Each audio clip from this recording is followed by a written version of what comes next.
এটা সবাই চাই আমরা। আমাদের শিক্ষামন্ত্রীর পদত্যাগ, শিক্ষামন্ত্রীর পদত্যাগ চাওয়ার অনেকগুলা কারণ। আমরা বিগত করোনার পর থেকে যখন আমরা ক্লাস 7-এ পড়ি তখন করোনা হয়েছে। করোনা হওয়াতে আমাদের 7, 8 আমাদের পড়া ভালো হয় নাই। তারপর আমরা 9-এ পরীক্ষা দিছি আওয়ামী লীগের আমলে।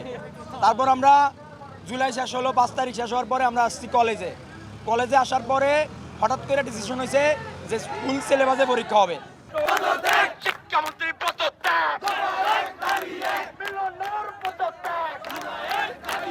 আমাদের সাথে কেন এমন বৈষম্য? আমাদের আগের যে বেসগুলো ছিল তাদের দিকে আপনি তাকান, তারা সবাই শর্ট সিলেবাসে পরীক্ষা দিচ্ছে এবং আমাদের এখন বর্তমানে কোশ্চেন যে হার্ড হইতেছে, আমাদের হলে গেলে স্যারেরা যে পরিমাণ আমাদের চাপ দেয়, এটা তো আমাদের সাথে হয় না। এটা আমাদের বৈষম্য হয়ে যায় না আমাদের সাথে?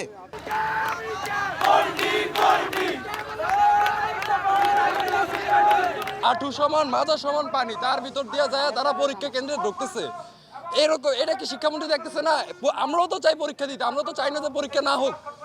2টা দিন পিছাইলে কি বেশি ক্ষতি হয়ে যায়? তো বিগত স্বৈরাচারকে পতন করছে এই শিক্ষার্থীরা, তার কারণে কি আমাদের এই শিক্ষার্থীদের সাথে এত খারাপ ব্যবহার করা হচ্ছে? আর দ্বিতীয় কথা হচ্ছে আমাদের মহিলা কলেজের বনি ম্যাডাম, উনি আওয়ামী লীগের তো দোষর বেশি। আওয়ামী লীগ এত খারাপ ব্যবহার করে নাই। ওনাদের কলেজের সাথে হয়তো বা আমাদের কলেজের কোনো কর্তৃপক্ষদের সাথে কোনো ঝামেলা আছে, তার কারণে উনি এই আচরণ করতেছে আমাদের সাথে।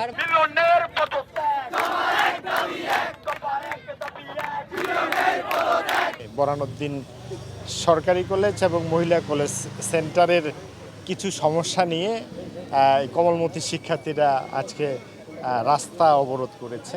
তো আমরা এখানে রাজনৈতিক নেতৃবৃন্দ, ওসি সাহেব, আমি এসে শিক্ষার্থীদের সাথে অন্যান্য বিষয়গুলো হচ্ছে যে আইনগতভাবে মোকাবেলার সঠিকভাবে আর কি সিদ্ধান্ত গ্রহণের বিষয়ে বলেছি। এবং এই বরানউদ্দিন কলেজ এবং মহিলা কলেজ, আব্দুল জব্বার কলেজ এবং মহিলা কলেজের মধ্যে যে সেন্টার নিয়ে পরীক্ষার্থীদের পরীক্ষা দিতে সমস্যা, এই সমস্যাটা সমাধানের জন্য আমরা উভয় কলেজের পরীক্ষা পরিচালনা কমিটি এবং শিক্ষার্থীদের সাথে বিকাল 4টায় বসে এটা সমাধান করার আমরা আশ্বস্ত করেছি।